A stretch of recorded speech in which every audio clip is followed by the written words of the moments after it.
bem, Diego. Pode começar aí com a tua fala. Bom, pessoal, vou falar então sobre políticas de gestão de recursos humanos, né? Dando enfoque aí no departamento de RH como parceiro estratégico. E já trago aí, ontem a gente teve aí uma visita aí de um convidado do professor Pietro, que nos situou ali que não utiliza mais o nome RH, né? Já tem outro nome, GP, Gestão de Pessoas, né? E o próprio McDonald's está utilizando também uma nomenclatura diferente, né? Que é gente, diversidade e inclusão. Então, eu acho que isso traz aí uma exemplificação de como que esse departamento está se reestruturando, se reinventando, né, para se adequar às estratégias da companhia, né, de mudança organizacional, cultural, comportamental e assim por diante. Então, eu trouxe aqui um autor, né, que fala como é importante, né, que as políticas de recursos humanos estejam, né, diretamente integradas à estratégia corporativa, e isso garante, né, que a gestão dessas pessoas estejam diretamente conectadas aos objetivos, isso da companhia. Então, como é que o RH pode ser aí considerado um parceiro de negócios, né? E aí dentro de um pilar que eu vou mostrar depois para vocês as 5 pontas dessa estrela, né? Que está diretamente ligado ao conteúdo que o professor apresentou nas nossas primeiras aulas. Ele então vai atuar com essas políticas em cima do recrutamento, da retenção, do desenvolvimento dessas pessoas, no sistema de avaliação de desempenho e no desenvolvimento de liderança e na gestão de talentos. Então, eu trago aqui qual é a importância, né? Como é que constrói essa interligação, vamos dizer assim, né? Ou esse relacionamento do departamento de gestão de pessoas, né? Da gestão de pessoas com a estratégia da companhia. Então, se define uma estratégia, a companhia define quais são os pilares, qual é o objetivo, qual é a estratégia da companhia a longo prazo, ou médio prazo, e aí o departamento de gestão de pessoas vai rever todas as suas políticas, né? Reconfigurando, vamos dizer assim, ou reinventando as políticas de contratação, as políticas de desenvolvimento de pessoas, a forma de reter essas pessoas, né? E vai promover políticas de mudança de cultura organizacional e as métricas que vão definir se isso está sendo cumprido com relação às pessoas, né? Se elas foram treinadas, se a contratação está adequada, através da avaliação contínua do desempenho. Então, os 5 pilares, né, ou as 5 pontas da estrela, né, seria a contratação, a avaliação, a retenção, a capacitação e a remuneração. E aí, professor, eu procurei, li alguns autores, né, alguns trazem também pontas mais adjacentes, como auditoria e monitoramento, e aí tem uma relação direta com os manuais de conduta, as políticas de conduta, de auditoria de pagamento e outros que são mais das faces construtoras, assim, né, da área de gestão de pessoas. E aí, o que é as políticas de contratação, né? É o recrutamento e seleção de talentos, né? É a política que define os critérios para atrair pessoas que se alinham aos objetivos estratégicos, considerando escolaridade, habilidades técnicas e experiência profissional. Então, a partir do momento da definição dessa estratégia, se define as políticas de quais são os perfis que nós precisamos dentro do mercado que vão atender a nossa estratégia, né? A manutenção e retenção, que são as políticas salariais e os benefícios sociais, como planos de saúde, previdência, né? E devem ser para retenção de talentos e para garantir que os colaboradores se sintam valorizados e comprometidos.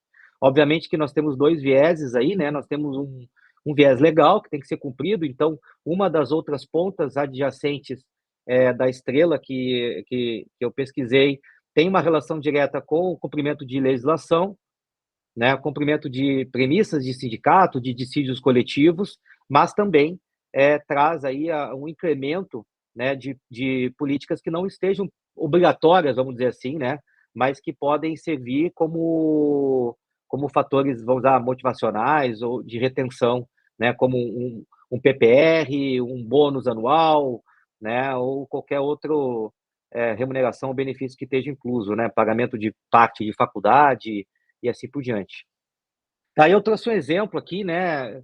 Eu dei uma pesquisada na internet, aí teve uma pesquisa aí da MIT, né? Mostrando que hoje em dia, né, existe os fatores, né, que fazem os benefícios que levam as pessoas a terem mais atração para aquela empresa, né? Então, atualmente, se está em cima de horários flexíveis e uma bonificação extra, né? Então, eu acho que isso tem uma relação direta com o cenário, né, pós-pandêmico. Então, o home office ele é uma realidade. A flexibilidade, né, da escala híbrida de trabalho, né, com dias no escritório, dias em casa, isso tem sido um atrativo, as pessoas querem isso. Então, eu acho que, né, a Amazon, por exemplo, recentemente resolveu cancelar essa política e fazer com que todo mundo voltasse ao escritório. Eu, na minha opinião, se eu puder externar ela, eu vejo isso como um retrocesso, né? Eu acho que faz parte hoje, é uma mudança que veio para ficar, vamos dizer assim, né? E a questão do bônus extra, que eu acho que tem uma relação direta com o quanto que eu rendo para a empresa, o quanto que a empresa ganha, o quanto que isso reflete na minha remuneração mensal, né? Então, não é mais aquela questão, você me paga um salário fixo e eu fico na empresa. Ok, mas não, vamos começar a olhar de forma diferente. Ó, eu faço você ganhar tanto, quanto desse vem para mim, né? Então, acho que fazer parte e receber essa contribuição, eu acho que hoje são os dois fatores que levam. E essa pesquisa aí mostrou isso, né? Dentre os pesquisados, né? E eu acho que se for fazer isso aqui no Brasil, em qualquer cenário, não acredito que seja diferente. E aí eu trago outra política de contratação que está sendo muito utilizada atualmente, e ontem, inclusive, a nossa visitante comentou sobre isso, né? Sobre a questão do fit cultural, que é uma coisa que está sendo bastante falado, e eu trago uma experiência própria minha, né? Então, como vocês sabem, a minha vida para São Paulo não era uma coisa positiva, então eu comecei a buscar para o mercado.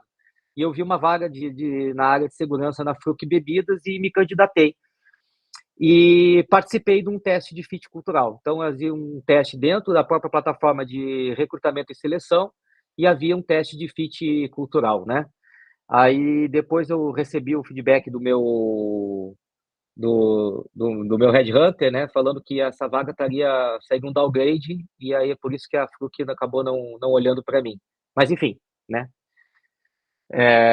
Só trazer esse exemplo prático, né, pessoal meu para vocês, sobre a questão do teste de fit cultural, que eu acredito que seja algo que vai se expandir ainda mais, né? A Fruc fez uma forte modificação, né, na sua cultura organizacional a partir do ano de 2021 e está buscando aí alinhamento dos seus funcionários com relação à sua nova cultura organizacional.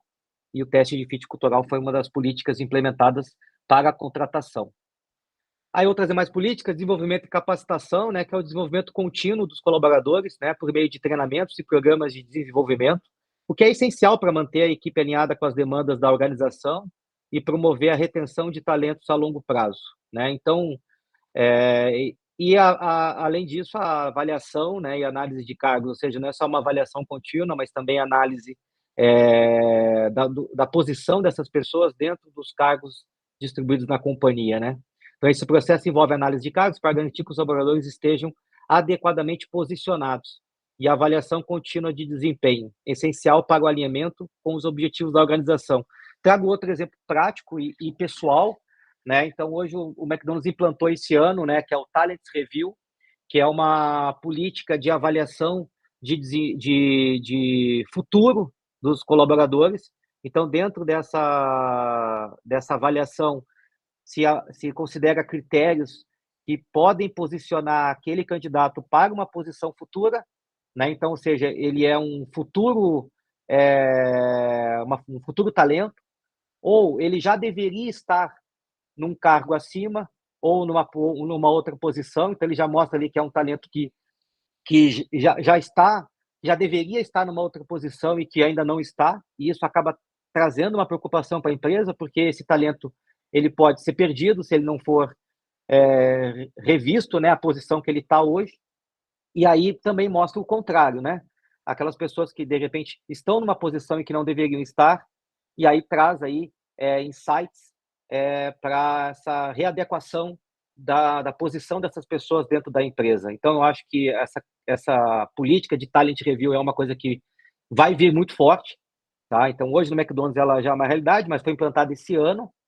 Então, eu acredito que isso já exista em outras companhias, não tenho como trazer essa exemplificação para vocês, mas eu acredito que isso é uma coisa que vai ser muito forte nas grandes organizações e, consequentemente, as pequenas organizações vão começar a olhar isso com outros olhos, porque a gente acaba podendo perder um talento, né? Ou estar com uma pessoa que não deveria estar naquela posição.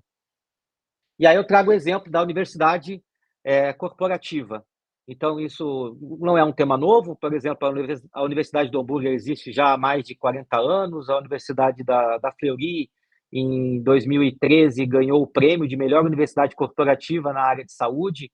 E a Universidade Corporativa do Banco do Brasil foi 4 vezes consecutiva eleita aí a melhor universidade corporativa. Então, isso é uma exemplificação de o quanto que as empresas grandes estão preocupadas com o desenvolvimento da sua equipe.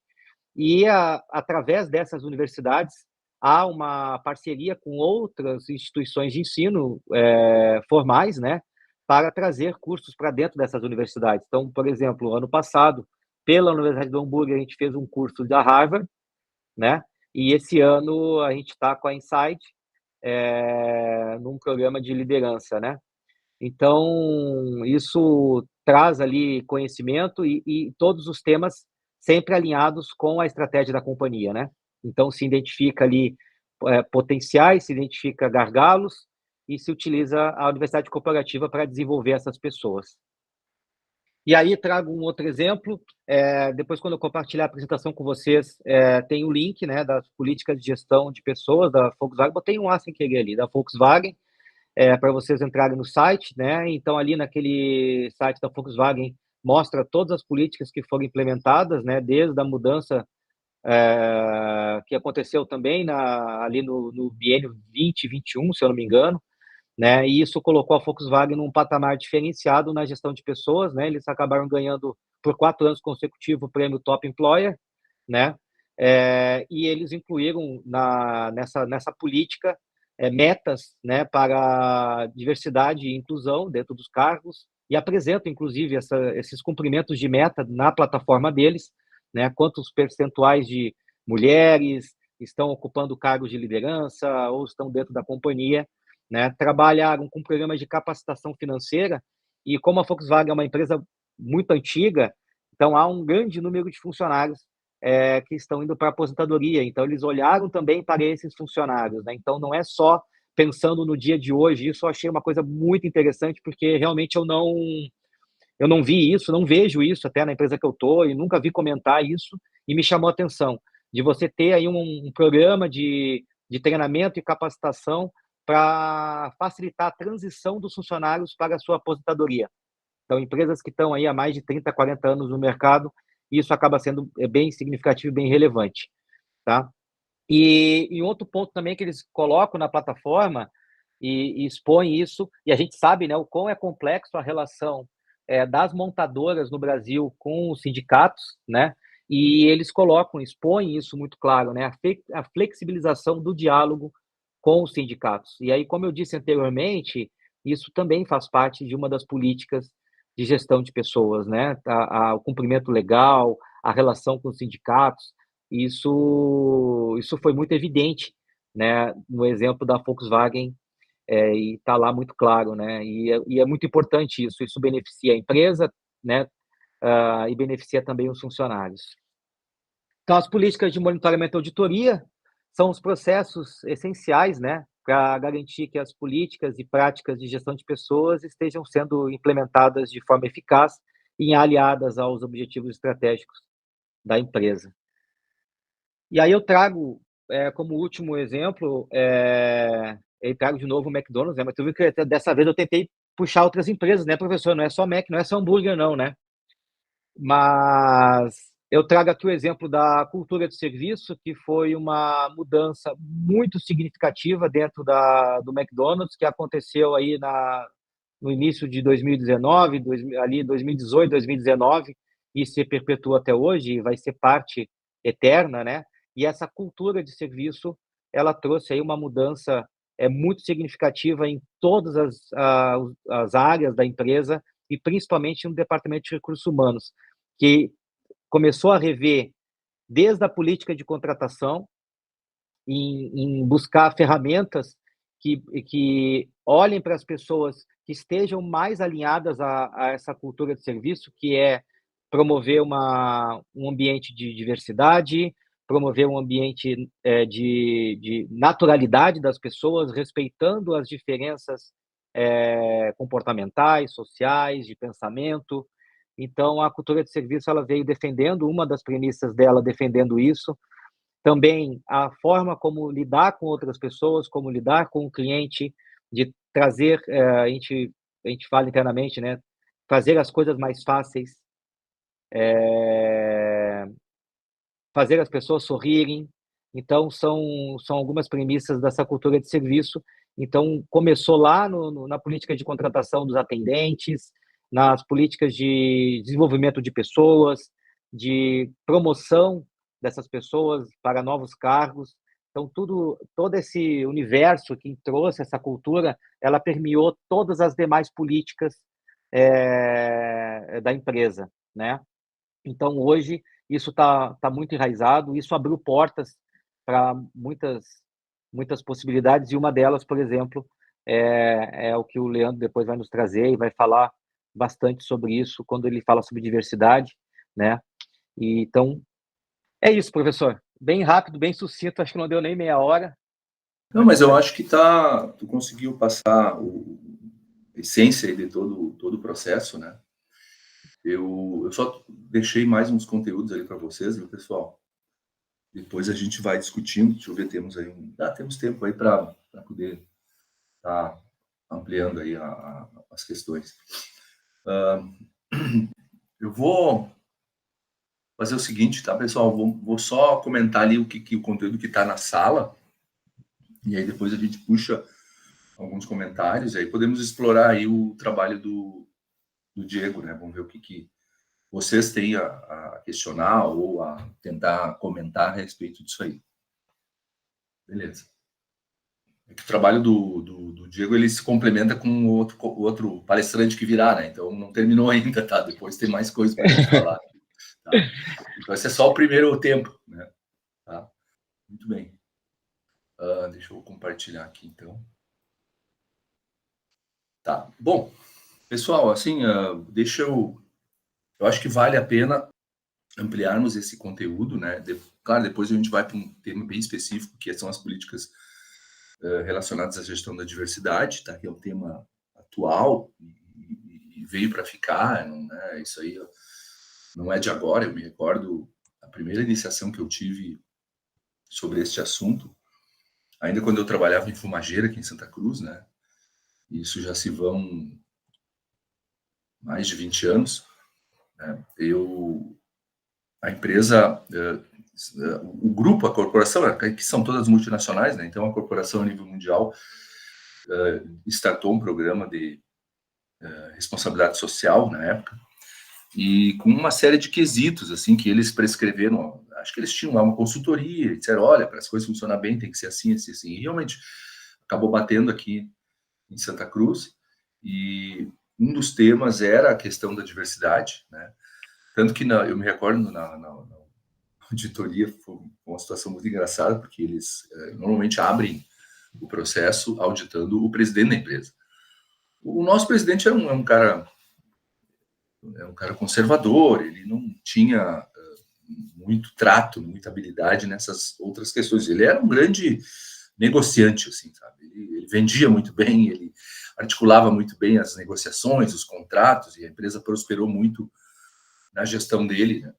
Mas todas as outras questões ele não está cumprindo a lei. Ele era pragmático, está cumprindo a lei, né? Ninguém não tem alta rotatividade, as pessoas não estão pedindo demissão porque estão sendo satisfeitas. Então ele tinha essas âncoras dele que eram para ele o suficiente para demonstrar se a política de recursos humanos estava certa ou não. Mas, enfim, ele não podia ir contra a política corporativa a nível mundial. Então, como isso foi determinado, veio de lá, né? Os caras disseram, olha, vai vir aí, a gente contratou, vão vir, sei lá, 4, 5 auditores, vão ficar uma semana aí com vocês para ver a aderência que a essa unidade, a unidade aqui de Santa Cruz tem em relação às políticas de gestão como um todo, né? Aí não era só gestão da diversidade, tinha gestão de recursos humanos, questões ambientais, questões sociais, legais, enfim, tinha uma série de outras questões que eram auditadas justamente para dar esse contexto, assim, de que trabalhamos com responsabilidade social, ou, se não trabalhamos, temos aqui um plano de ação. A ideia, depois desse diagnóstico, era gerar um plano de ação com várias ações, né, para se tornar aderente a essa política, né. E quando eles vieram, a primeira rodada foi com o presidente da empresa, onde eles fizeram vários questionamentos, né, e aí bateu nessa questão da diversidade em determinado momento, e o cara perguntou assim, quantos gerentes vocês têm? Né, managers, né? Daí, na época, né, hoje está mais enxuta, tá? Mas na época tinha gerente para tudo que é lado, acho que tinha uns 50 dentro da organização, né? Tem 50. Uhum, tá. Quantos por cento são mulher? Uma. Então, assim, o cara já de cara disse assim, não, mas como? Tem 49 do sexo masculino e apenas uma do sexo feminino? É isso aí. Aí o cara, o auditor disse, pois é, mas isso aqui não está aderente, vocês vão ter que incentivar aí a inserção do sexo feminino e tudo, nos cargos de... Isso que na questão ali estava só, naquele tempo era só gênero ainda, né, há 20 anos atrás, o principal tema ainda era gênero, questões de gênero. E com isso o presidente até ficou meio irritado, porque ele disse assim, não, mas eu não posso contratar pessoas ou promover pessoas simplesmente pela questão, ele argumentando, né, com os auditores, né, eu avalio a competência das pessoas e não sei o que, coisa e tal. Então, casualmente, foi tentativa de defesa dele, que não foi aceita, né? Hoje tem mais homem do que mulher, né? Mas o fato é que gerou ali uma pequena discussão de conceitos de lado a lado, né? Mas o fato é que ficou configurado ali que a empresa ia ter que se empenhar mais nessa parte de... que depois ele fez a mesma pergunta para os cargos de supervisão, para os outros cargos de liderança, e a tendência foi mais ou menos a mesma, assim, o que melhor deu lá era 80% do sexo masculino e 20% do sexo feminino nos outros cargos, né? E a partir dali a empresa começou a realmente ter que se preocupar com isso, né? E definir uma política, tudo, né? Para manter, para tornar essa desproporção uma coisa mais igualitária, né? E é claro, sim, continuou preservando a questão de competência, só que com um olhar especial para esse desequilíbrio, né? E assim depois vieram outras questões relacionadas à diversidade que começaram a aparecer, mas foi a primeira experiência que eu tive, né, e que me chamou a atenção, porque realmente, assim, a gente nunca tinha se preocupado com isso, parecia uma coisa natural, né, que os cargos, em geral, de liderança fossem ocupados mais predominantemente pelo sexo masculino. E me parece que isso aí era geral aqui na cidade, pelo menos, tá? Na época. Tá? Aí o movimento começou a evoluir e tudo, né? Não só na nossa empresa, em outros também, e esse quadro começou a mudar. Né? Então a gente já começava a ver aí em várias organizações que a gente tinha contato a presença então maior, né? Ainda maior do sexo feminino, mas ainda em fase de evolução, né? Nunca igual, assim, 50%, 50%, né? Que seria talvez o ponto ideal, né?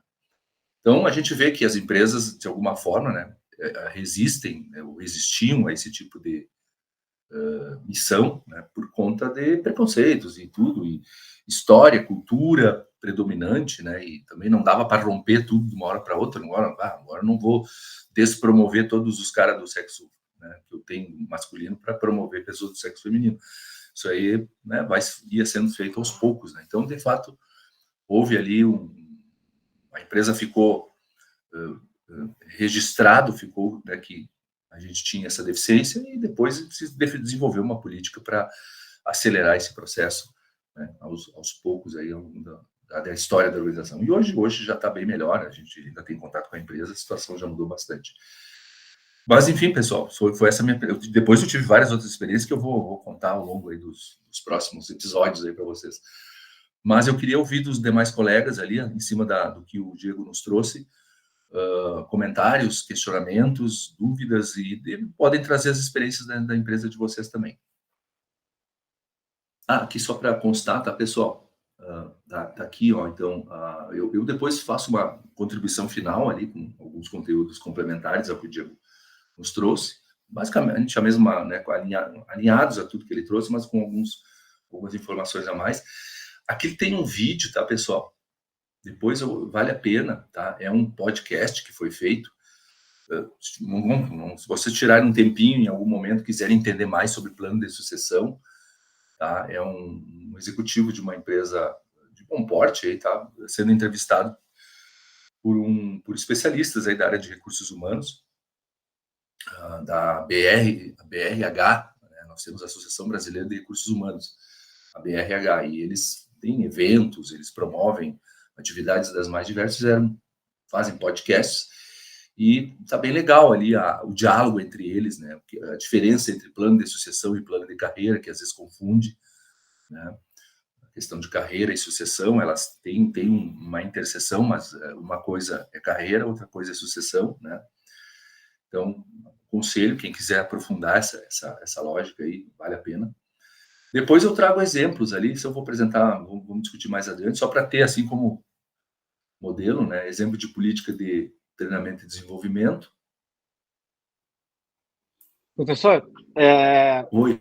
eu acho que a gente conversou, né, na outra aula e algumas trocas de e-mail também. Há uma relação direta da política com relação à escolha de perfis de funcionários, né? E é natural, né, que as empresas dentro da sua estratégia elas tenham em vista ali, né, a idade, obviamente há coisas básicas que são obrigatórias, como a formação profissional, né, dependendo da pessoa o que ela vai fazer. Mas, por exemplo, às vezes há uma intenção, né, de uma estratégia interna a longo prazo que não pode estar prevista amplamente numa política. Por exemplo, né, se eu pretendo ter aí dentro da minha empresa um perfil de profissional que eu olhe para ele e diga assim, esse cara lá no futuro, daqui 10 anos, eu vou preparar ele para daqui 5, 6 anos ou 10 anos ele ser um diretor, ele ser ou assumir uma função X ou Y, a idade acaba sendo um fator diferencial. Só que isso é uma coisa que não pode estar clara na política por uma questão de preconceito, discriminação. Eu vivi isso aqui, né? Então, o meu diretor de segurança, ele olha para mim e fala, eu quero pessoas de segurança que tenham entre 30 e 45 anos. Certo. Só que eu não posso colocar isso na vaga aberta, não posso colocar isso como uma política, não posso colocar isso como um fator de rejeição, por exemplo. Né? Então, não vou contratar o Daniel porque o Daniel tem mais de 45, não vou contratar o professor Marco porque ele tem mais de 50. Então, eu acho que isso existe ainda também, por mais que as empresas estejam buscando forças para esse tipo de comportamento não existir, eu acho que isso ainda vai sempre se manter dentro das linhas, né? E assim como o senhor falou, né? Óbvio, uma empresa não vai demitir todos os homens para contratar mulheres, mas a partir do momento que você tem uma mulher dentro de 50 homens, pode ter, e você tem a ideia de trazer equidade, o próximo processo seletivo ele vai ter um viés que vai direcionar para aquela mulher. Ou seja, se houver um homem e uma mulher com a mesma capacidade técnica profissional, por causa justamente dessa meta, vamos dizer assim, a mulher vai acabar conquistando a vaga. E isso é uma coisa que não pode deixar clara. Mas eu vi algumas vagas na internet só para mulheres. Tá lá. Olha só. Vaga, coordenador de finanças, entre parênteses, só para mulheres. Aí eu pergunto para o senhor, pergunto para os colegas, se uma empresa, como a Unimed, que o senhor colocou aqui, publica uma vaga escrito só para homens, qual é o risco para a marca? Sim. É um bom questionamento, viu? As empresas estão lidando com essas, né, estão preocupadas com isso justamente por conta dessas questões todas, né, de como a empresa se apresenta para o seu público, né? Mas, de fato, tu vai ter essas situações aparecendo, né, o tempo todo, vão criar algumas, né, algumas saias justas ali para a gente poder saber como lidar. Uma das coisas que a gente tem, né, nessa questão de políticas de contratação, em especial, ou de, né, desenvolvimento, carreira, sucessão, tudo mais, é a questão realmente dessa paridade, né, das gêneros e também de atenção às minorias e tudo mais. Muito bem. Depois a gente vai, né, não quero aprofundar muito esse tema, porque vai vir o cara do McDonald's aqui, provavelmente eles já se enfrentaram isso aí, e a gente pode, se der um tempinho, até questionar, né? Mas e nada melhor que falar com alguém que está lidando com isso no dia a dia. Mas realmente, assim, são saias justas, as situações. O que eu sei sempre, tá? Das questões de gestão né, e desenvolvimento de políticas de recursos humanos, de gestão de pessoas, e aí vale para tudo. Que tu tenha transparência, tá? Basicamente, né, explicar as regras do jogo para os colaboradores, porque não adianta tu ter uma política engavetada lá que só o cara do RH e o presidente sabem e os colaboradores não sabem. Porém, o que eu sei também, aí entra o mundo para esse é o mundo ideal, tá?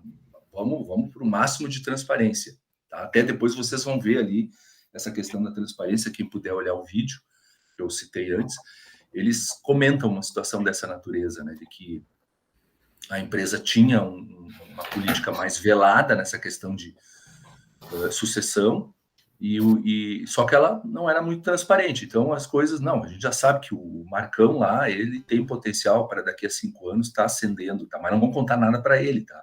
Porque se nós contar para ele, ele é meio bocudo, vai falar com os outros, enfim, a gente não quer nenhum clima aqui dentro. Tá? Então, a coisa era guardada a 7 chaves, né? Só que daí, em 1, 2 anos, o Marcão saiu da empresa, porque ele não sabia que se ele tinha futuro ali ou não. E apareceu um negócio melhor, ele se mandou, tá? E acabou com o plano de sucessão da empresa quanto a ele, né? E assim a empresa começou, puxa, mas então, sei lá, não, tem que dizer alguma coisa, ou de alguma forma, né, para reter a pessoa, porque a ideia é que eu retenha os melhores talentos. Só que em algum momento eu tenho que dizer para ele, olha, cara, tu é o escolhido, ou tu é um dos escolhidos, enfim, achar um jeito de colocar isso para criar um elo de ligação. O cara fica totalmente descomprometido.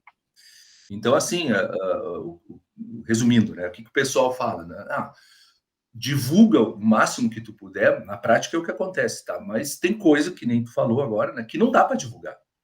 Tá? Tu até pratica verbalmente ali ou mentalmente, mas não tem nem como tu divulgar, nem internamente e muito menos externamente, porque vai expor a empresa diante de uma situação que, de repente, ela até está tentando consertar, né? Porque, puxa, foi o que aconteceu no caso dessa minha empresa. Tanto para as questões de promoção interna quanto de contratação, os caras começaram a dar prioridades para mulheres, várias funções, mas não estava escrito isso. Mas a gente sabia, né, falando com o agora vamos ter que contratar mais mulheres, né, para justamente aumentar o potencial de ascensão a cargos de liderança, né, então tendo mais mulheres com capacitação e tudo. Né? Então, realmente, no caso de competências técnicas parelhas ali, similares, a mulher tinha vantagem. E isso perseverou durante muito tempo, até que eles conseguiram chegar no ponto de equilíbrio. Tá? Professor, até para contribuir, não sei se nós temos tempo ainda, mas até para contribuir essa questão do Diego ali que ele falou, me parece que muito assim se justifica, poderia se justificar aí, porque eu fico pensando, né, como que poderíamos se justificar uma divulgação de vaga para mulheres, especificamente, sem ter esse viés discriminatório, enfim, ou só para homens. Sim. A mulher, especificamente, me parece que vem naquela questão, nós poderíamos usar muito aquele argumento das políticas afirmativas, né? Realmente, é a inserção porque, historicamente, a mulher, ela vem, né, ela não estava inserida no mercado. Né? Exatamente. E tem uma discussão, por exemplo, tem uma discussão muito forte agora que o STF enfrentou, a questão que nas empresas a gente vê também, poxa, é melhor contratar um homem do que uma mulher, até pela questão da licença maternidade, enfim, tem esses, por incrível que pareça, ainda tem esse preconceito, né? Poxa, eu vou contratar uma pessoa que vai ficar afastada ali por um tempo, então isso, até isso, a legislação acabou arredondando, assim, tentando dizer, não, vamos tentar desonerar as empresas, né, para incentivar a contratação das mulheres. Então, me parece que, assim, vem nessa pegada de políticas afirmativas, né? Assim como as pessoas negras, o PCD, né? PCD que parece que é um problema, né? Que eu vejo, assim, pelo menos na empresa que eu trabalho em Porto Alegre, a reclamação do RH, pelo menos, eu não enfrento isso diariamente, assim, no meu dia a dia, mas, reclamação deles, não existem pessoas PCDs aptas a desenvolver as atividades do cargo. Aí tem que criar todo um treinamento para essas pessoas. Tem uma questão que tu trouxe, Diego, que é da política afirmativa, e falou sobre a legislação, né? Eu acho que ainda tem uma preocupação, principalmente quando se fala das pequenas empresas, na contratação de mulheres com relação a homens. Por quê? Por exemplo, hoje, se uma mulher entrar em licença maternidade, a responsabilidade pelo pagamento do salário dela é da empresa. Como é que acontece essa restituição pelo governo? Através de desconto no imposto. Isso. Só que se você tem uma quantidade muito pequena de funcionários, o desconto do imposto não compensa o pagamento do salário. Então, por exemplo, você paga INSS ali um salário de R$1.000, um exemplo, só para arredondar. Você vai pagar R$100 de imposto para o INSS ali, o recolhimento, né? Se essa pessoa ficar afastada, a empresa vai pagar 6 ou 4 meses de afastamento. Nós estamos falando de R$6, R$7.000. Só que, durante esse período, ela vai receber de desconto no imposto R$600. Ou seja, não financeiramente você... isso que a empresa ainda vai ter que buscar um outro profissional, porque como é uma empresa pequena, vamos falar de uma loja, né? Uma loja tem 2 funcionários, né? O desconto do imposto não compensa o pagamento do salário. Então, eu acho que esse tipo de política, esse tipo de regramento, vamos dizer assim, dentro das políticas governamentais, vai direcionar. Direciona, sim.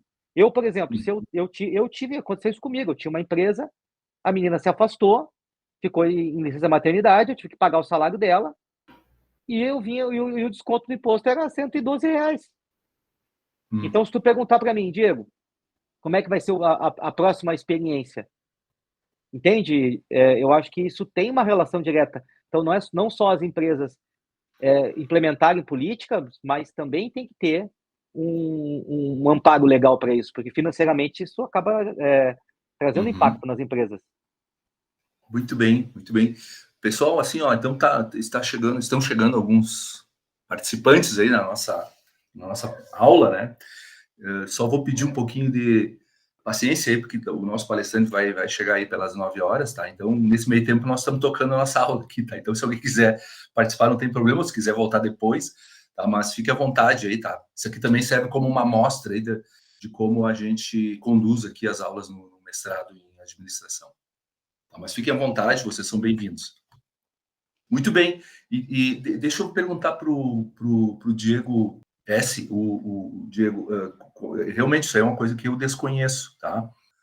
Vocês têm se defrontado com situações judiciais ali e esse argumento que tu lançou do fator histórico justificar, de repente, uma preferência até na divulgação das vagas, isso aí tem respaldo jurídico, tem encontrado respaldo ou enfim, como tu vê isso? Não sei se vocês têm passado por essa situação.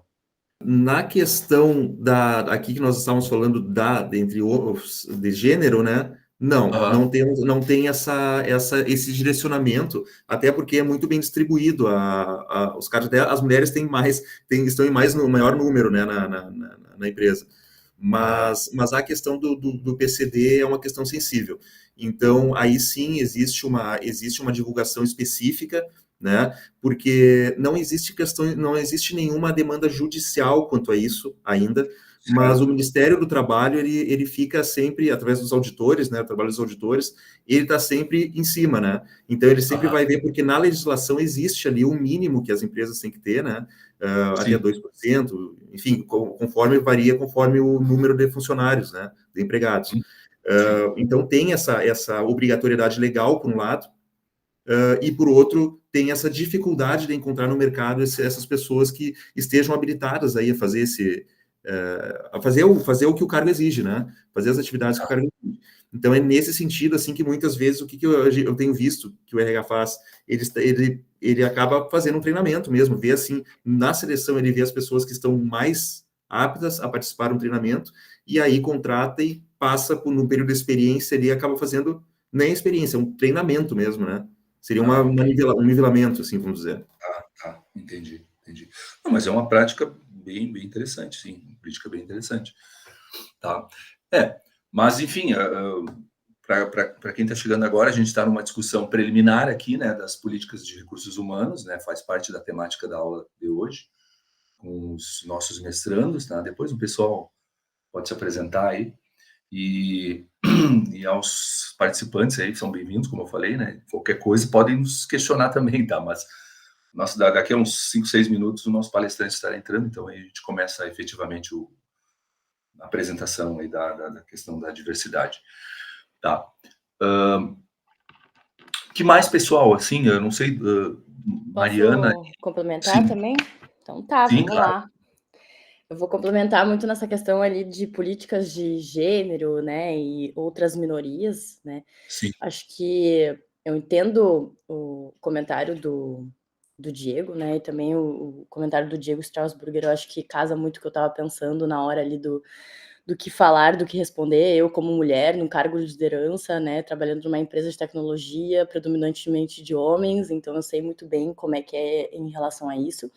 Essa questão, né, de estar no cargo ali, né, e fazer esses comentários, isso é muito importante, porque existe uma questão, que nem o Diego trouxe, o Strasburger ali pra gente, que existe uma questão histórica, né, de reposicionamento das igualdades de gênero, existe também o etarismo, o PCD, né, que hoje a gente não fala pessoas com deficiência, mas pessoas com limitações, porque essas limitações, elas podem ser físicas e não físicas, né, então precisa ter espaço para que essas pessoas sejam inseridas de forma adequada no mercado de trabalho, para que elas também tenham os mesmos direitos, né, então a gente vem de uma sociedade histórica, patriarcal, da qual o homem, ele era a força física, era o homem que sustentava a família. Então, com o passar dos anos, a construção disso mudou, né? Então, existem vários movimentos, a gente pode falar sobre a própria globalização, sobre a massificação da internet, então as coisas mudaram, né? A própria Primeira e Segunda Guerra Mundial, né? Então, quando o homem ele foi para a guerra, as mulheres ficaram em casa, as mulheres que tinham que ser a força de produção. Então, aí também começou a fazer a reversão, né, da cadeia ali, né, de quem vai trazer o sustento para casa. Então, isso são discussões que vêm acontecendo historicamente, que vão passando por fases históricas, e precisa ter essa questão de mudança, né? A mudança ela é necessária. A gente sabe que dentro de uma organização, mudança, se não há mudança, a gente não vai conseguir mexer ali nas questões que são necessárias fazer de acordo com os anos, né? Então, para falar sobre esse assunto, né?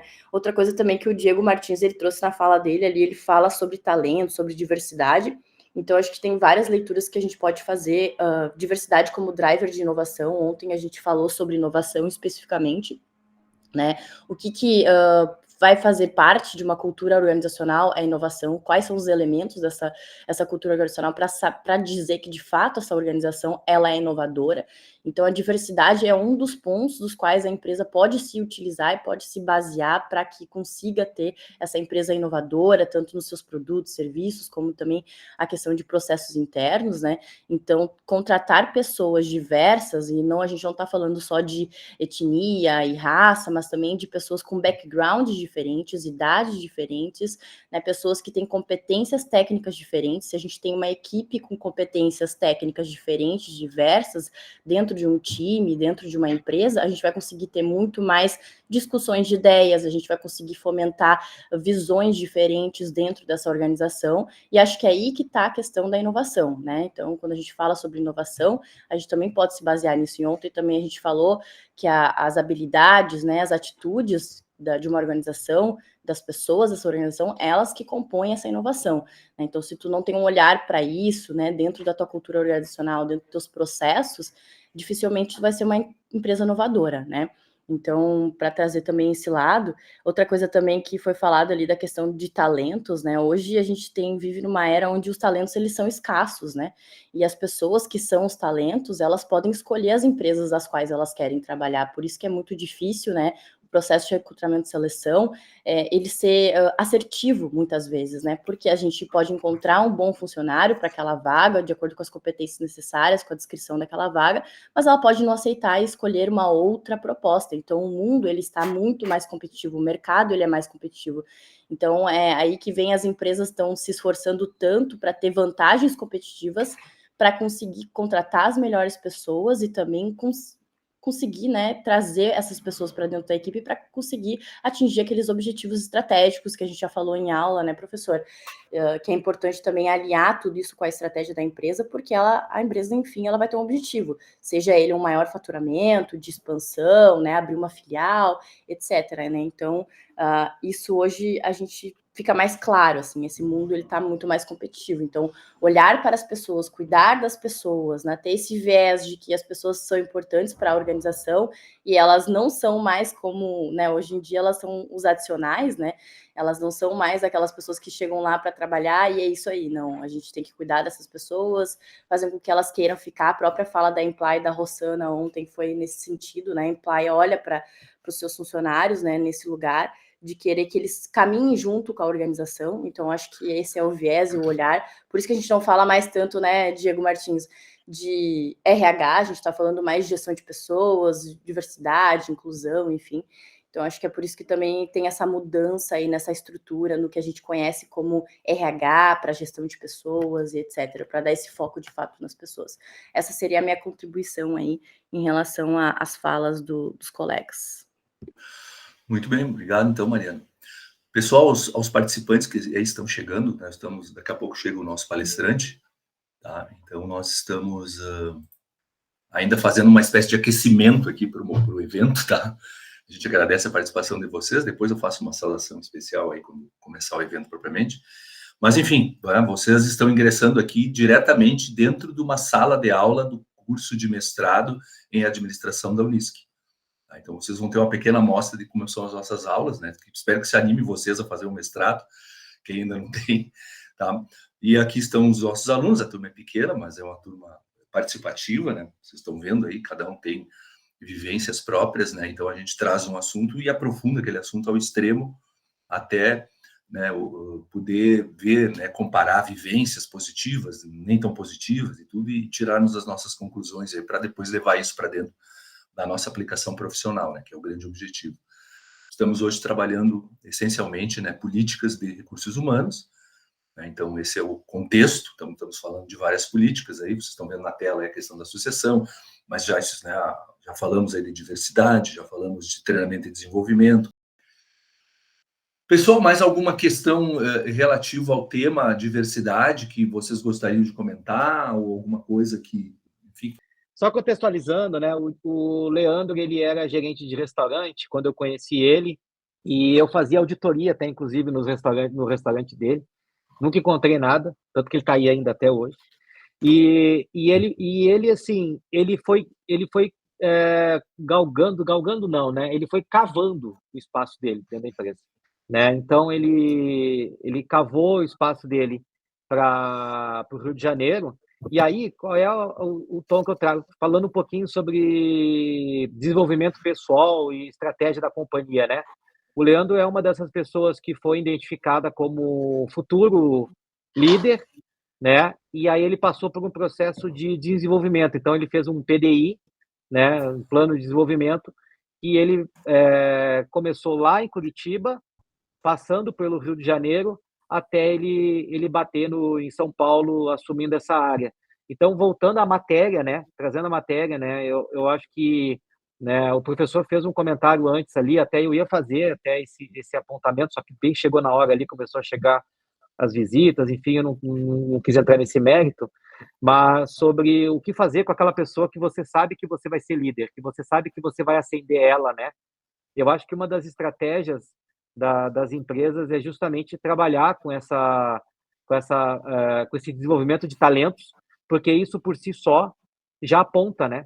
Eu olhar para a Mariana e falar, ó, Mariana, você tem possibilidade de crescimento, vamos fazer um plano de desenvolvimento, onde você mesmo vai poder se posicionar, né? E aí vai estar preparada para assumir essa nova...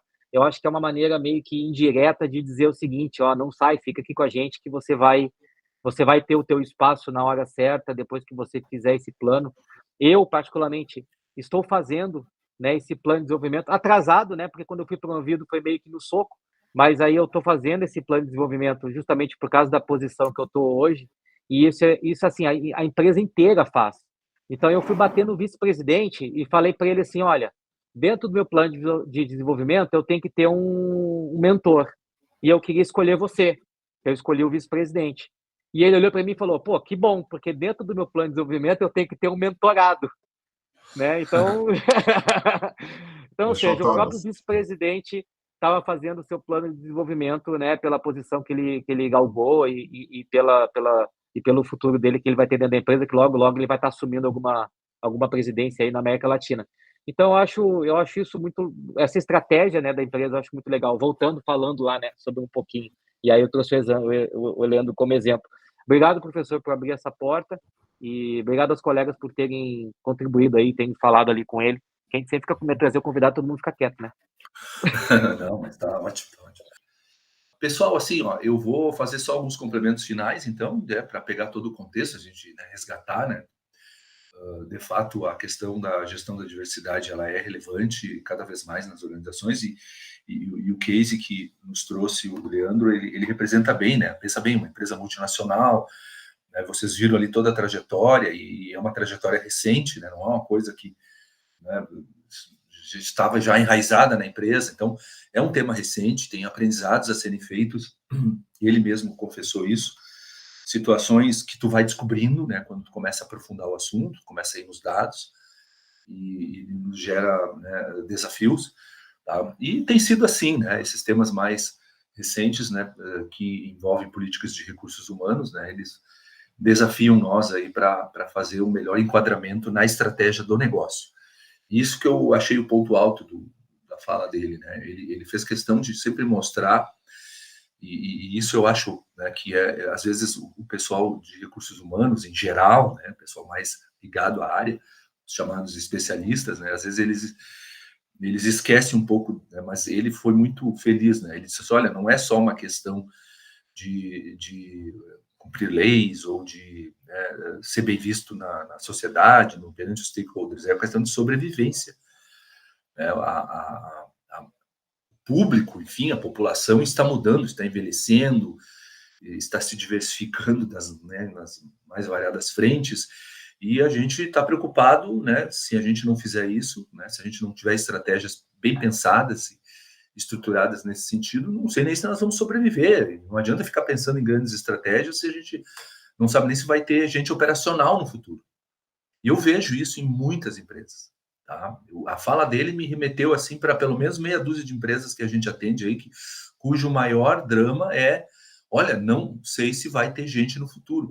Tinha uma Cristiane estava presente aí, ela é gerente de recursos humanos do grupo União Santa Cruz, que é uma empresa aqui que faz tem ônibus, né, transporte de passageiros e transporte de cargas, né? Então é um grupo de médio para grande aqui na região, atende várias rotas aqui no estado e fora do estado, e ela disse, olha, eu não sei o que está acontecendo, mas ela fez um levantamento lá, a idade média dos nossos motoristas está chegando nos 50 anos, e a gente quer gente jovem, né? Ninguém mais quer ser motorista. O cara não quer mais, o jovem de hoje não quer, não, tá louco, eu vou ter que viajar, ficar longe da família, passar, sei lá, uma semana fora, um transporte de carga. E assim eu tenho outros clientes, mais ou menos com a mesma queixa, não apenas nessa função, mas em outras. Tá? Então, esse é um desafio estratégico. De uma hora para outra, tu pensa assim, vamos fazer um plano de longo prazo, tá? Bota lá 5 anos para frente, 10 anos para frente. Sim, mas que tipo de pessoa vai estar trabalhando com nós em 10 anos? Nós vamos ter essas mesmas pessoas? Nós vamos ter essas, né, situações? Vamos conseguir concretizar isso aí? O pessoal vai ter fôlego para isso? Né? As pessoas envelhecem, né? Então, assim, esses são os novos desafios de recursos humanos. A Mariana falou, e falou muito bem também, eu também sou um defensor, assim, muito forte de apoio, ingresso, a inserção do jovem, né? E eu tenho na minha empresa um estagiário de 16 anos. Tá? Aí tem uma outra de 19 e tem um outro de 21. Tá? Então eles estão trabalhando lá erram, né? Tem todas os vícios, enfim, os comportamentos de um jovem, né? Dificuldade de cumprir horários, não se concentra, vai para uma reunião, o cara fica mexendo no celular, essas coisas que a gente vê nos filhos da gente aí, né, quando convive, né? Mas, enfim, a gente está aprendendo, né, tá se desafiando para poder inserir eles em mínimo de organização do trabalho, eles estão aprendendo, e claro que tu tem que ter um nível de tolerância, né? Eu sei que eu não vou poder tirar resultados deles no curto prazo, nem estou preocupado com isso. Eu quero desenvolvê-los para futuras posições, né? E esse é o grande objetivo, né? E com o tempo, né, tudo bem. Ainda estou há 1 ano aí com esse projeto, né? Mas eu espero que em 2, 3 anos a gente já tenha, né, uma nova visão e eles também já tenham uma nova constatação de encaminhamento de vida profissional e tudo mais. São todos estudantes ainda, né? Então a gente sempre teve esse hábito de investir em jovens, né, ainda na fase de formação, né? Então leva um tempo, né? Quando eu tinha equipe de consultores, eu fazia a mesma coisa. Eu pegava estudantes de administração, engenharia, economia, enfim, várias áreas e botava treinamento em cima de treinamento e mandava eles para algumas experiências. Levava 2, 3 anos até o cara poder ir com alguma confiança atender um cliente, né? Então, assim, isso são os novos desafios. A gente está lidando com uma massa de pessoas, de diversidade de pessoas, de novos comportamentos sociais, novos desafios sociais, é muito grande. Eu diria até, eu acho que nunca ninguém passou por isso, né? Eu venho de uma época onde a palavra-chave assim era a estabilidade, né? A gente encontrava, quando eu entrei no mercado de trabalho, era normal tu ter colegas com 30 anos de empresa na mesma empresa, tá? 25 anos na mesma empresa. Tá? Até fiquei feliz em ver, né? Mas só numa McDonald's. Eu acho que isso acontece porque o cara inicia lá como atendente, mas o próprio Leandro está com 20 anos, tá? E a meu juízo, me parece um cara novo ainda, né? Então esse vai ser se continuar subindo na trajetória, vai firmar 40 anos de empresa, tá? Então, mas isso eu diria que hoje é raro, né? O comportamento faz os jovens, né, serem inquietos, né? E essa inquietude leva a eles querer constantemente estar buscando novos desafios a partir do primeira frustração ou primeira insatisfação que eles têm, né? Então, isso também tem que ser considerado, né? Então, a gente vê isso aos poucos começando a chamar atenção nas políticas de recursos humanos, né? Então, a gente tem que alinhar bem essas políticas para essas novas estratégias e muitas delas vão estar, né, por mais óbvias que possam parecer, mas elas vão estar enfrentando desafios de continuidade do negócio, né? Por exemplo, eu falei para vocês dessa empresa de ônibus. Eu disse assim, olha, como é que nós vamos fazer para ter motoristas jovens daqui a 10 anos? A gente não tem a resposta ainda, né? Porque o cara não quer ser motorista, não é o sonho de consumo na vida dele se transformar em motorista. Às vezes tu encontra uma ou outra aquele ponto fora da curva, que o pai o vô era motorista, então, eu também vou ser motorista. Mesmo isso é muito raro de acontecer. Então, quais são os desafios? O que o RH tem que fazer? Vamos pagar mais? Vamos criar mais benefícios? Vamos tornar a jornada de trabalho mais tranquila? Tá? E como conciliar isso com toda a dificuldade que é hoje em dia tu tá na estrada dirigindo à noite ou de dia, enfim, né? Com as longas distâncias que o nosso país tem, né? Enfim, são desafios que a gente está enfrentando. Pessoal, aqui eu só vou passar rapidamente alguns pontos, né? Então, que complementam tudo que foi falado hoje. Isso aqui o Diego já nos trouxe, né? As políticas, de fato, né? Em relação à materialização, vamos dizer assim, por escrito, eu considero que boas políticas sempre têm que estar documentadas, tá? Mas por escrito, óbvio que elas formam, né, o que a direção verbaliza e tudo, mas é a concretização por escrito, né, da estratégia de negócio. É muito difícil tu definir grandes rumos para a organização, de expansão, de crescimento, de busca de inovação, né, sem ter estratégias bem alicerçadas, né? E a forma de alicerçar bem isso aí é na estratégia de pessoas, ter estratégias de pessoas acompanhando essas metas, esses objetivos. E como eu falei, né, sempre que possível, traduzir isso em normas, códigos de conduta, procedimentos, padrões operacionais, aí tem várias nomenclaturas que a gente pode estar citando. Mas isso tem que ficar explícito, e uma vez explicitado, não adianta, como eu falei, só ter no papel, tá? E esse é um alerta que a gente sempre faz, e guardar numa gaveta lá, achando que todo mundo está sabendo. Não, elas têm que ser divulgadas, e se elas exigem mudanças de comportamento, as pessoas têm que ser, como, né, falou ali o nosso palestrante, letradas naquilo ali. Elas têm que ser treinadas, capacitadas para poderem entender o que se está pedindo em termos de o porquê daquilo, e se tiver uma exigência de mudança de comportamento ou uma exigência de uma nova habilidade, serem treinadas para adquirir aquele novo comportamento, aquela nova habilidade. E também, né, isso ser monitorado. Ele falou ali dos KPIs, dos indicadores, né, então eles têm, né, métricas precisas, né, para poder estar avaliando isso aí. Alguns exemplos, tá, pessoal? Além dos que foram demonstrados aqui até o momento, né?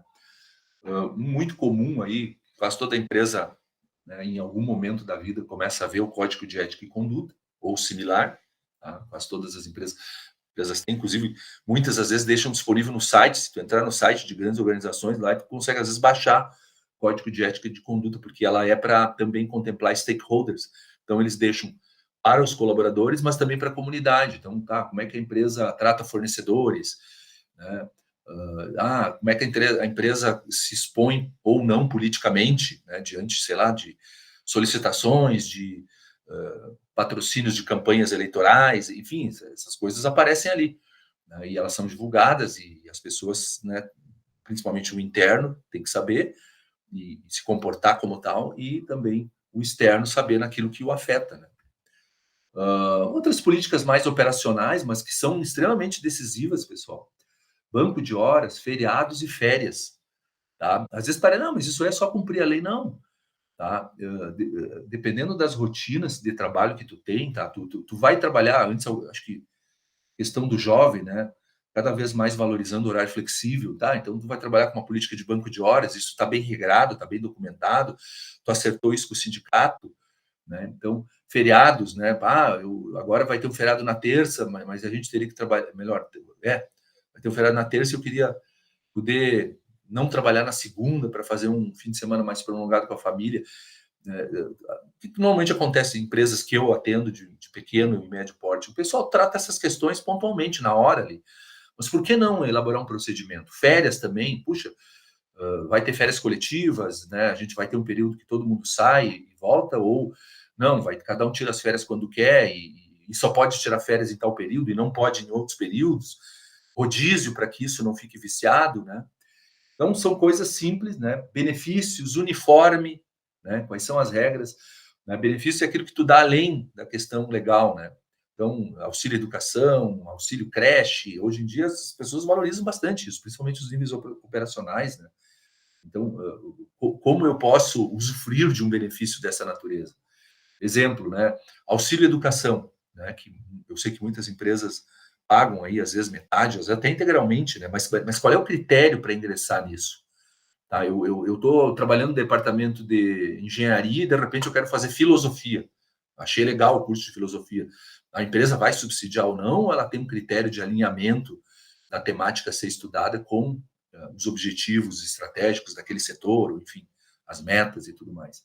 Tá? A questão do uniforme, né, que também é algumas empresas exigem, umas são mais rígidas, outras menos rígidas, né, mas o pessoal entende a real utilidade do uniforme, que além da questão de, vamos dizer assim, preservar a roupa própria da pessoa, é também uma questão de incorporar um senso de pertencimento, né? Nós aqui todos somos iguais, a gente veste a camisa, enfim, tem uma simbologia por trás da questão do uniforme que também tem que ser trabalhada, né?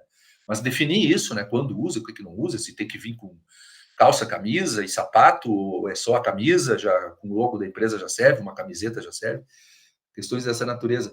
Agora é muito comum, né, pessoal, principalmente pós-pandemia, né, a questão do home office. Tá? Eu estou estudando isso simplesmente porque um aluno me desafiou lá e eu estou, né, me aprofundando, porque ele quer fazer um trabalho de conclusão de uma empresa que trabalha só home office. né? Ele quer ver se dá para fazer isso. Ele optou por um caminho, está desenvolvendo um plano de negócio, né? E eu dei o passo a passo do plano de negócio, e aí ele está batendo em questões do tipo assim, mas dá para trabalhar 100% home office? Né? Então, ou vou ter que ter uma sede administrativa, é uma empresa de pequeno porte, né? Ou tudo bem, mas como é que faz isso? Vai ter momentos de reunião, vai ter auditoria lá das instalações para ver se o cara não está deitado lá todo errado contra as regras ergonômicas, né? Num ambiente inapropriado para boa produtividade. Então, como é que eu controlo isso aí? Tá? Então, isso tem que estar explicitado. Tá? Se tu não deixa isso transparente, as pessoas vão fazer errado e ainda depois te botam na justiça, né? Vai ter desenvolvimento de passivos trabalhistas aí bem fortes por conta de não ter cuidado de detalhes de ergonomia, por exemplo, no ambiente home office. Né? Questões comuns aqui, inclusive esses dias baixou, aqui na Unisc mesmo, uso de e-mail, redes sociais e computador. Aqui na universidade, só para vocês terem uma ideia, tá? Claro, com vocês a gente tem um tratamento diferente porque é um público mais, vamos dizer assim, já profissionalizado, né? Pessoas que já estão inseridas no mercado de trabalho, né? Mas o aluno de graduação em geral, né? Se tu, por exemplo, der o WhatsApp, todo dia alguém te perguntando alguma coisa, meia-noite, 6 horas da manhã, de meio-dia, os caras entram a qualquer momento. Prof, aquele trabalho lá é para entregar hoje? Eu não fiz nada, né? Como é que eu faço?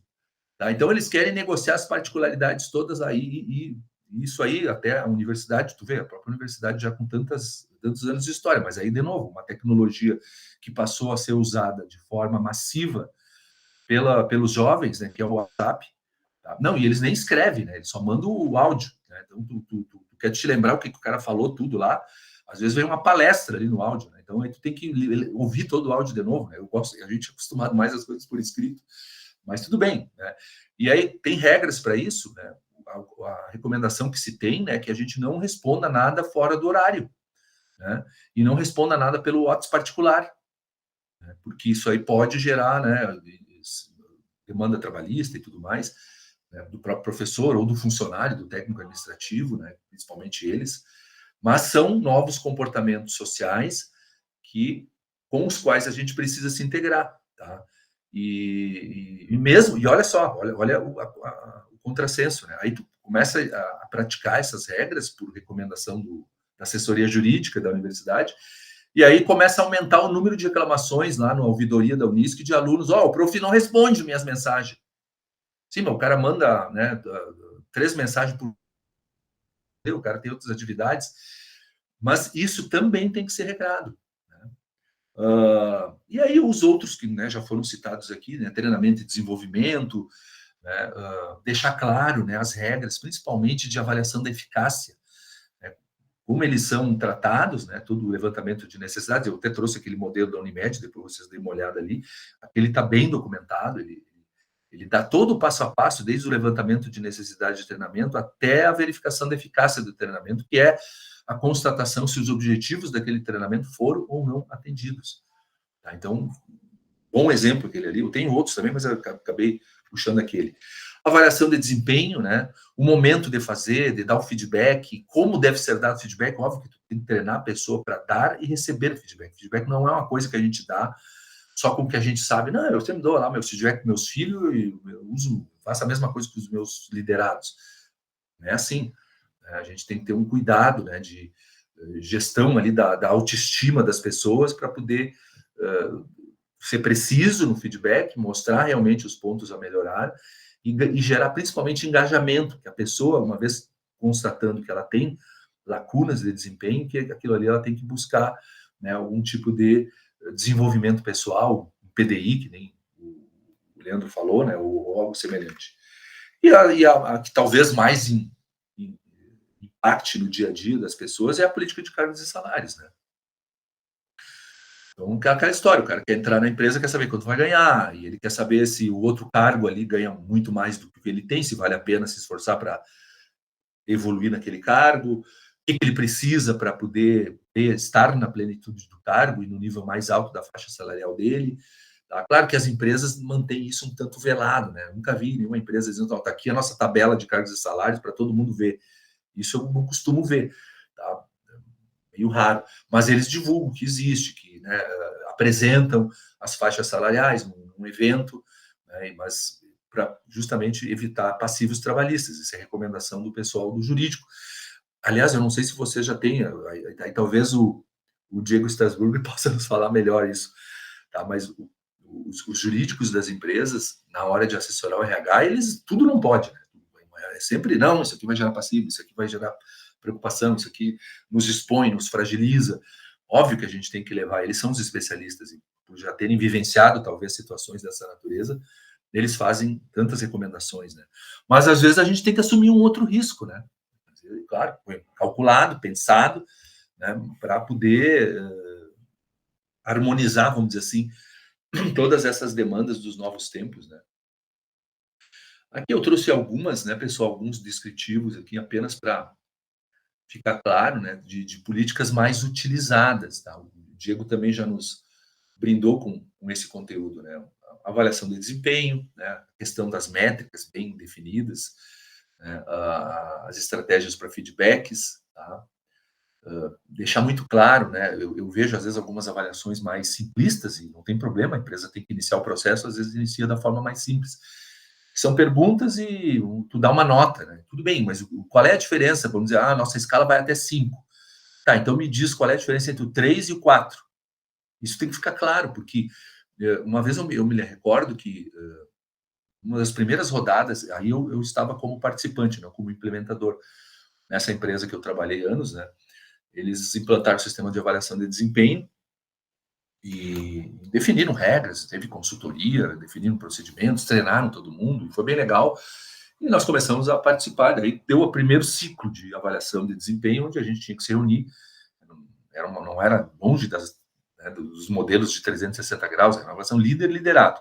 Te reunia com o teu líder e o líder fazia uma autoavaliação, tá? A gente aprendeu a fazer autoavaliação e depois tu confrontava a tua autoavaliação com a avaliação do líder e tentava dirimir ali as divergências e tudo, e dali tinha que sair um PDI ou alguma coisa que precisava melhorar, tá? Eu lembro que a gente fez lá e foi bem impactante no primeiro momento, porque muitos dos colaboradores que botaram nota 5, né, porque tinha lá um quesito qualquer de avaliação, que o cara, isso aqui eu acho que eu tô bem, tá, tudo bem, nunca não me lembro de nenhum incidente, tá, nota 5. Aí tu chegava lá no líder, o líder dizia, não, eu acho que tu é 4. Aí o liderado perguntava, tá, mas por que eu não sou 5? O que eu fiz? Aí o líder não sabia dizer. Não, pois é, sempre tem alguma coisa para melhorar, ninguém é perfeito. Não, mas me diz, como é que tu me dá um 4 e eu quero ser 5? Né? Como é que eu vou saber o pulo que eu tenho que dar para poder ser 5 se tu não me disser?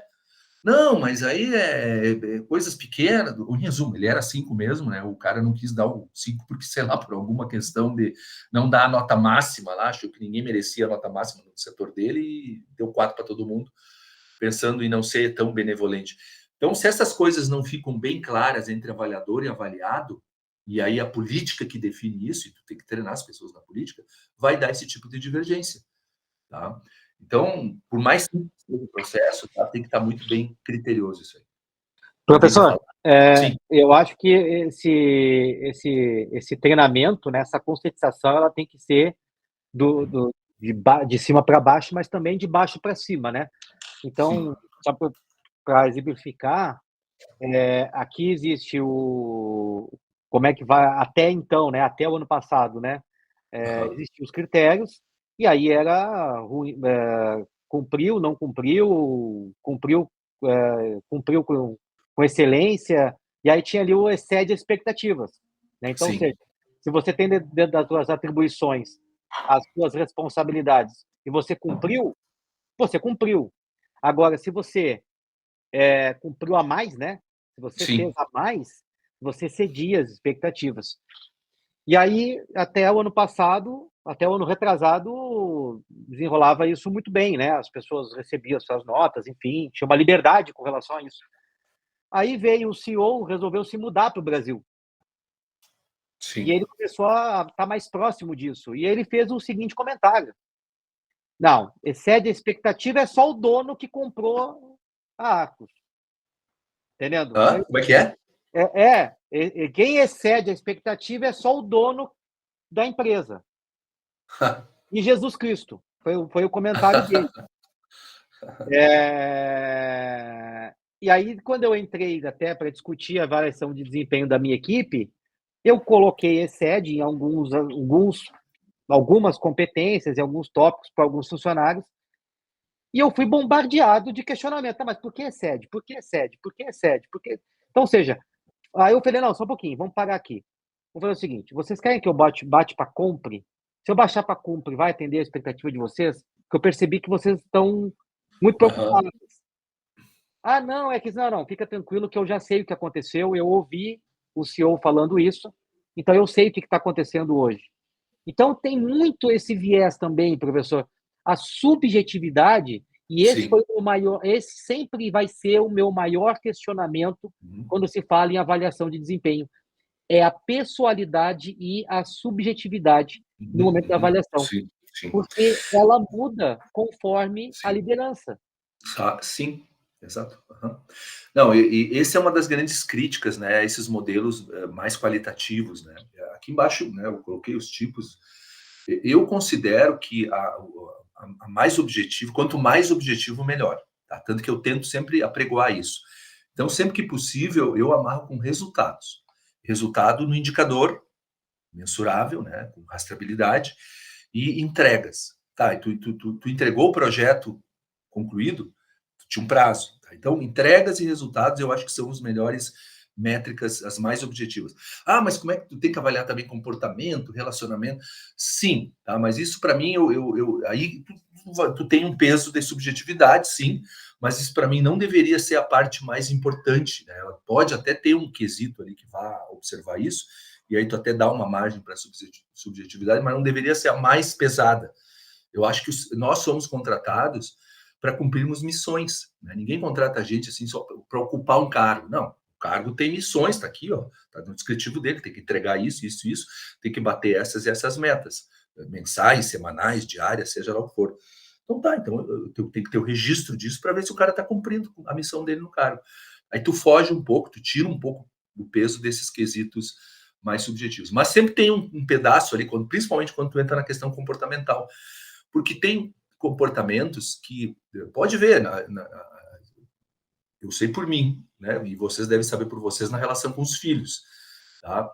A gente julga o comportamento dos filhos da gente. Uns pais são mais tolerantes, né? Quem já não disse assim, puxa, eu vi aquela criança lá do vizinho, mas se fosse meu filho, né?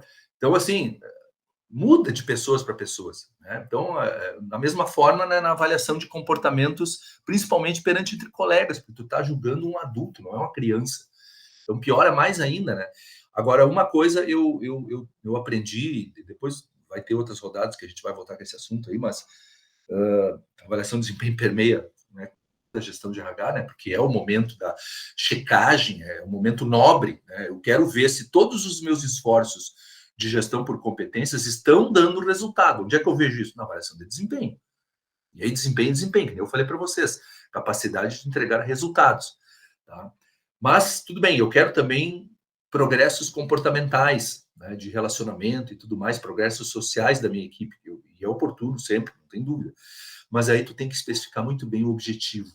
Tá? Então, deixar claro o que tu objetiva em termos de mudança comportamental. Por exemplo, eu estou fazendo agora mais um casezinho aí da minha vida, né? Eu estou fazendo agora eu não sou coach, nem quero ser, tá, pessoal? Não é minha praia.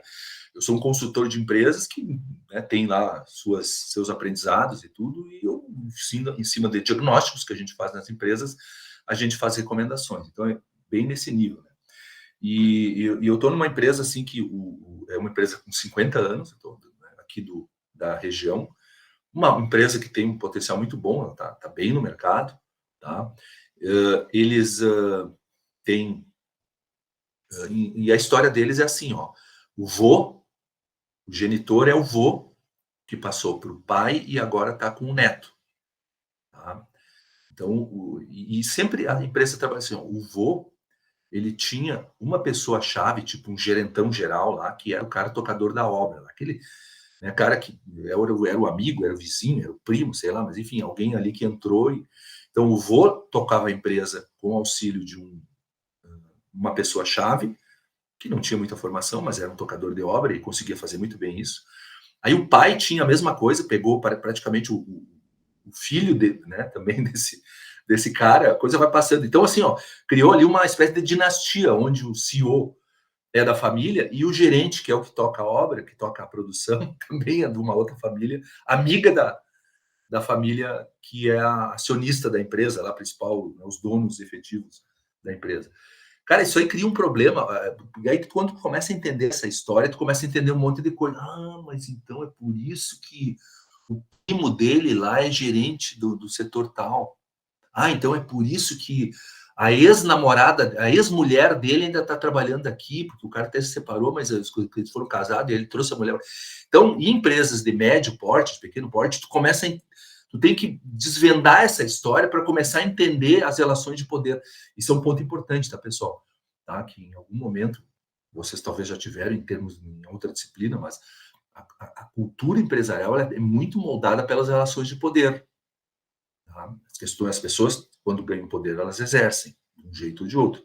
Tá? Então, as relações de poder, mesmo que seja da família, dos amigos da família, ou seja, de quem for, e aquelas que a gente institucionaliza, ó, de agora em diante, tu não é mais supervisor, tu é gerente, vai cuidar dessa área toda aqui, eu estou te dando poder. Então, tudo isso aí, né, a gente tem que entender a história para poder começar a implementar qualquer método que vá, de repente, romper com isso. Por exemplo, qual é o grande drama que está acontecendo agora, né, para concluir aí o raciocínio? O neto, que é agora o CEO da empresa, e o neto também do antigo tocador da produção lá, que é agora o gerentão, eles estão tendo conflitos, né? Um não concorda muito com o outro. Tá? Então, só que aí tem toda essa tradição de família ali que os dois ali estão com medo, né, de expor, ou de, enfim. Mas então o CEO me perguntou assim: tu pode ajudar o fulano a mudar o estilo gerencial dele? Porque assim, ó, eu não quero mais, eu quero profissionalizar minha empresa. Eu quero sair desse negócio de que ele é meus olhos e ouvidos lá dentro e todo mundo respeita ele, enfim, o cara é centralizador e isso cria uma série de outros problemas que ele já viu lá, né? E eu quero romper com isso aí. Né? Tu pode ajudar ele a mudar isso? Olha, eu posso. Vai, claro, vai depender de nós. Primeiro, né, eu vou ter que falar com ele, fazer ele reconhecer que existe esse problema, tá? E começar a propor planos de ação, planos de melhoria, né? E é o que eu estou fazendo. É um processo demorado. Felizmente, o gerente, ele reconheceu que ele é centralizador, que ele tem falhas, que ele não usa métodos apropriados de gestão. Então, ele está aberto a aprender. Né? Mas é um processo bem lento, porque o que acaba acontecendo? No incêndio, lá, né, dá qualquer pane no sistema, lá na empresa, volta tudo que foi aprendido se esquece, vamos lá, porque tem que entregar a produção para o cliente, porque a expedição tem que, né, despachar, o fornecedor está ali batendo na porta que quer receber e o empregado está insatisfeito. E aí é um Deus nos acuda, o cara que sai apagando incêndio para tudo que é lado. E é justamente isso que ele não quer, né? Ele quer equipar a empresa com outros subgestores, descentralizar, ele quer um processo mais participativo para não ficar dependendo sempre de uma única pessoa. Porque esse cara aí que está lá, ele não pode ficar doente, não pode tirar férias. Ele tira férias, mas ele fica em contato, à distância, lá de onde ele está, na praia, para ver como é que as coisas estão acontecendo, controlando pelo WhatsApp a empresa. Então, assim, tem 50 anos de história de uma coisa que sempre funcionou e agora o novo gestor, o novo CEO está propondo uma mudança que não deixa de ser drástica em relação ao estilo gerencial, que é de rompimento dessa cadeia de comando, né, e de centralização das tomadas de decisão. Cara, tem trabalho de gestão de pessoas para um monte ali. Ah, e um detalhe bem, a empresa não tem departamento de RH. Nunca teve. Tá? O RH era ele lá também, né, com o que ele tinha aprendido. Então, a gente está estruturando um departamento de gestão de recursos humanos. Eu não sou muito ligado em nome, né, pessoal? Até disse para ele, bota o nome que vocês quiserem, departamento de gente, o departamento de RH. Para mim, o que interessa é se cumpre a missão, tá? Então, por enquanto, eu acho que vai ficar recursos humanos mesmo. Mas que seja. Né? Então, olha só quantos elementos tu tem que começar a estruturar para poder causar a mudança e ter aí desenvolvido uma nova estratégia. Por trás de tudo isso que eu falei, tem toda uma estratégia de expansão que a empresa quer ter, inclusive com exportação dos seus produtos para a Europa, Estados Unidos e tudo, onde o nível de profissionalismo é muito exigente. Tá? Então, tem um desafio bem grande, mas, enfim, esses desafios são os que eu gosto. Né? Cargos e salários já falei, né, pessoal? É muito importante, então, né, ele permeia aí quase sempre todos os processos, outros, né? Falamos já, tudo nasce no perfil, no descritivo de cargo, com as competências, com as soft skills, as mais comportamentais, e as hard skills, as mais técnicas, né? E aí sim, os critérios, né, de promoção, progressão, transferência, e tudo isso tem que estar alinhado e explicitado. Né? Porque às vezes, por exemplo, a empresa tem 14 filiais, eu tenho clientes assim, né? Tem 14 filiais espalhadas aqui em Santa Cruz, Rio Grande do Sul, Santa Catarina e em sul do Paraná. Né? Aí surge uma necessidade de um cargo, né? E aí tu tem que escolher entre esses 14 gerentes de filiais quem será o novo diretor comercial, por exemplo. Né? Nunca é a coisa mais fácil do mundo, cada um se acha em condições, eu sou gerente, eu dou conta, eu atingo as minhas metas. Então tu tem que deixar muito criterioso todos os critérios que vão demonstrar a possibilidade, né, de fazer a progressão de carreira. Não, tudo bem, de todos os 14 gerentes, esses 5 aqui são os que têm mais condições de ascenderem para diretor, né? E aí tem que ter um critério, porque é só um que vai ocupar a vaga, né? E ainda administrar depois o descontentamento eventual de um e de outro que não foi o escolhido, né? Mas enfim, faz parte do processo e o plano de carga de salários tem que estar preparado para isso. O plano de sucessão eu vou deixar para vocês depois, né, contemplarem aí com a questão do vídeo, que é bem legal, ali separa bem carreira, né, que é uma coisa mais focada no colaborador, né, ele ter a habilidade de gerenciar sua carreira como um todo, né, e aí a empresa faz parte, então está muito focada na figura do funcionário, né, e a sucessão é estratégico, tá, tudo bem, eu falei para vocês, eu sei que o meu diretor comercial lá, ele vai se aposentar daqui a 3 anos, não tem ninguém, não preparei ninguém, eu preciso, e o cara é um grande negociante, o cara é desprendido, o cara fala muito bem, tem ótimos relacionamentos que ele construiu ao longo de anos de trabalho com os nossos clientes, como é que eu vou botar? E os outros caras que estão abaixo dele, os caras não sustentam um discurso de 10 minutos ali perante um cliente. Como é que eu vou fazer isso? Né? Claro que não é uma coisa que tu vai pensar nos últimos 2, 3 anos antes de se aposentar do diretor. Né? Tu já tem que trazer isso 5 anos, talvez antes até. Né? E aí, de novo, ter mais de um candidato, não apostar todas as suas fichas no único. Né? Então, dependendo de uma grande corporação, vai ter que ter esse processo. Mas, né, ir desenvolvendo para que, quando acontecer o afastamento do diretor atual, o novo já entre pelo menos, sei lá, 70%, se possível 80% do que era o antecessor dele. Né? Tá? Mas é importante.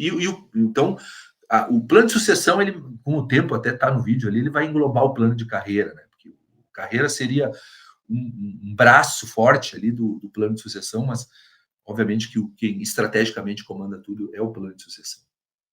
Treinamento e desenvolvimento, já citei algumas coisas, benefícios também, tá?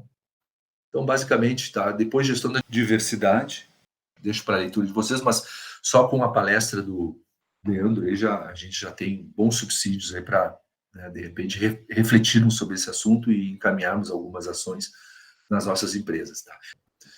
Ok, pessoal, mais alguma consideração? Nós temos daqui a 2 semanas, eu acho que agora, né? Isso. Tá, beleza. Quem é que apresenta a próxima? Sou eu. Tá, legal. Para não ficar descoberto, tá? Deixa eu ver só o teu assunto aqui. Gerenciamento de recursos humanos. Tá. Ó, a gente vai voltar, né? Porque os assuntos, eles se integram, né, pessoal? Mas aí... E tem os subtítulos aí, dá uma olhada também, viu? No material ali, só para a gente não perder de vista os subtítulos. Visão geral dos 5 sistemas para gerenciamento de recursos. Acho que nessas literaturas que a gente deixou para vocês, tu vai encontrar esses 5 sistemas. E aí, uma ênfase ali no 6.2, planejamento, recrutamento e seleção. Estou lendo aqui, ó. Tá. Não, desculpa, esse aqui, o 6. O diversidade foi hoje. Tá? Qualquer coisa tu recorre lá, viu, Diego, se tiver alguma dificuldade, me fala, tá? Mas, enfim, eu acho que tu vai encontrar nesse conteúdo aí os principais sistemas, né? Que são aquelas 5 pontas daquela estrela, né? E o próprio Diego Martim já falou hoje, e, enfim, de repente trazer apenas alguns cases, aí, o máximo de cases que tu puder. Tu vai acabar entrando um pouco na questão de políticas também, mas vamos trazer mais a nível de como eles devem funcionar, né, para entregarem aquilo que eles prometem, esses 5 sistemas, né? Indicadores, eventualmente também. Planejamento, recrutamento e seleção, tá? É considerado o ponto de entrada de todo mundo, né?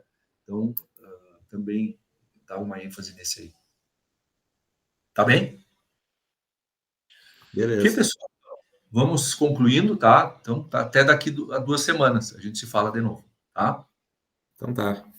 Valeu. Até mais. Bom final de semana. Obrigado. Tchau, tchau. Tchau. Tchau, tchau. Bom final de semana. Um abraço. Tchau.